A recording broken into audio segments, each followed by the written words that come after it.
ang nag-deliver papunta sa bahay nila Pangulong Bongbong Marcos at Speaker Martin Romualdez mag-insert o magpasok ng 100 billion worth of projects sa BICAM. Sana po ay hindi nila ako mapatay bago ko mailabas ang lahat. Ginawa ko lang ang utos sa akin, pero ngayon, handa na akong harapin ang lahat. Ginagamit ng administrasyon ang buong resources ng bansa para tumahimik ako.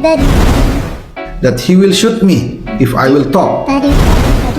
Gagamitin ako bilang panakipbutas sa kanilang kampanya laban sa korupsyon. Hindi na ako mananahimik, ilalabas ko ang lahat ng katotohanan. May resibo, may ebidensya, at may pangalan.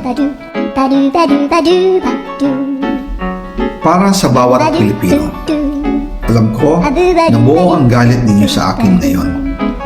Nauunawaan ko rin kung bakit. Lalo na at malaki ang halagang nakataya. Pero bago kayo humusga, hayaan ninyong ipaliwanag ko ang buong katotohanan. Matagal akong hindi nagsalita dahil may direktang utos sa akin. Huwag nang bumalik ng Pilipinas at manahimik na lamang. Umalis ako noong July 19, 2025 para sa aking medical check-up. Nakaplanong bumalik pagkatapos ng SONA ni Pangulo. Pero habang papauwi na ako, tinawagan ako ni dating Speaker Martin Romualdez at sinabihan, "Stay out of the country. You will be well taken care of as instructed by the President." Noon naniniwala pa ako sa kanila, kaya't hindi ako bumalik.